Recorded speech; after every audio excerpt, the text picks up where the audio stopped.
रहीम। प्यारे बच्चों, मैंने कल आपसे कहा था कि मैं आपको रोशनी के इनताफ़ के बारे में कुछ प्रैक्टिकल करवाऊंगा। चलिए आज हम रोशनी के इनताफ़ के हवाले से एक प्रैक्टिकल करते हैं। ये आपके सामने गिलास है, इसके अंदर पानी है। पानी बिल्कुल ट्रांसपेरेंट है, आपको नज़र आ रहा है। अब इसके अंदर हम एक पेंसिल, ये पेंसिल सीधी है, टेढ़ी तो नहीं है? पेंसिल सीधी है, ठीक है। अब ये हम इसको पानी में डालते हैं। अब देखिए ये पेंसिल कुछ ऐसा लग रहा है कि पेंसिल मुड़ गई है, दिख रहा है? इस पेंसिल में एक बैंड नज़र आ रहा है, यानी कि टूट सी गई है जैसे पेंसिल, दिख रहा है?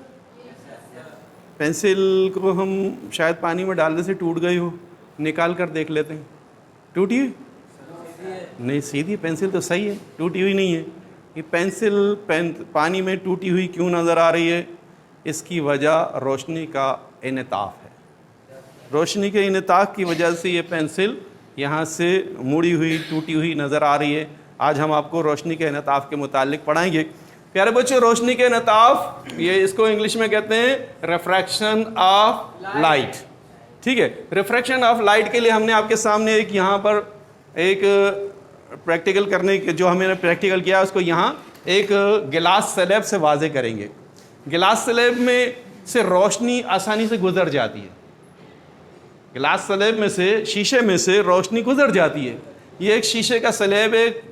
इस शीशे के स्लैब में ये रोशनी जब दाखिल हो रही है तो ये एक एंगल बना रही है। इस एंगल को कहते हैं angle of incident. Angle of incident यानी इस एंगल यानी इस जाविये से रोशनी इस स्लैब में दाखिल हो रही है, और जब ये वापस इस यहाँ से क्रॉस हो रही, यहाँ से दाखिल होकर इस स्लैब से के अंदर, ये इस देखिए कि यहाँ इसके ये एंगल इंसिडेंट है, ये एंगल ऑफ रिफ्रैक्शन है। यहाँ आकर रोशनी रिफ्रैक्ट हो रही है। रिफ्रैक्ट मीन थोड़ी सी मुड़ रही है। अब ये जो मीडियम है हवा है, हवा में रोशनी सफ़र कर सकती है, और जो ग्लास स्लैब में यानी शीशे में से भी रोशनी गुजर जाती है। अब ये जो हवा है ये एक रेयर मीडियम है, यानी ये कम डेंस है ना। तो अब ये डेंसर मीडियम है, इसमें ज़्यादा डेंसिटी, इसकी ज़्यादा डेंसिटी है, इसकी कम डेंसिटी है। जब कोई रोशनी की शुआ रेयर मीडियम से डेंसर मीडियम में दाखिल होती है तो नॉर्मल की तरफ मुड़ जाती है।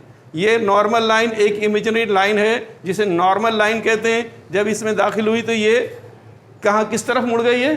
नॉर्मल की तरफ मुड़ रही है।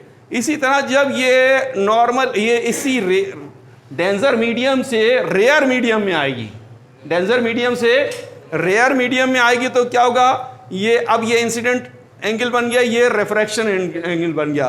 तो अब ये क्या होगा कि ये डेंसर मीडियम से रेयर मीडियम में आएगी तो नॉर्मल से दूर हटेगी। ये लाइन भी नॉर्मल है, ये वाली लाइन भी नॉर्मल लाइन कहलाएगी। ये एक इमेजिनरी लाइन है, ये नॉर्मल लाइन से दूर हटेगी, ठीक है। जब रेयर मीडियम से कम डेंसिटी वाले मीडियम से ज़्यादा डेंसिटी वाले मीडियम में जाएगी तो नॉर्मल की तरफ झुकेगी, और जब ज़्यादा ज़्यादा डेंसिटी वाले मीडियम से कम डेंसिटी वाले मीडियम में जाएगी तो दूर हटेगी। ये है रोशनी का इनताफ़। इसे एक साइंटिस्ट है स्नेल, उसने इसे दरियाफ्त किया और इसका एक कानून बनाया। ये हमने देख लिया, angle I angle of incident है, angle R angle of refraction है। स्नेल ने ये ला दरियाफ्त किया कि sine angle incident is equal to sine angle refraction, ठीक है। दोनों को बराबर करार दिया। इसकी मदद से किसी भी इसकी मदद से स्नेल ने यह लॉ बनाया कि incident angle sine incident upon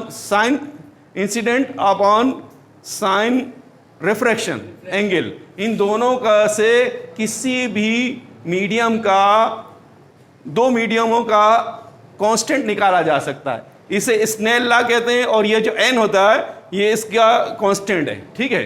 किसी भी दो मीडियमों में आपस में जो रिलेशन है, उस रिलेशन को स्नेल ने दरियाफ्त किया और स्नेल कांस्टेंट कहलाता है, यानी हवा का अलग स्नेल कांस्टेंट है और पानी का अलग है और ये गिलास का अलग है। इस तरह हर एक का अलग अलग कांस्टेंट स्नेल कांस्टेंट है, ठीक है।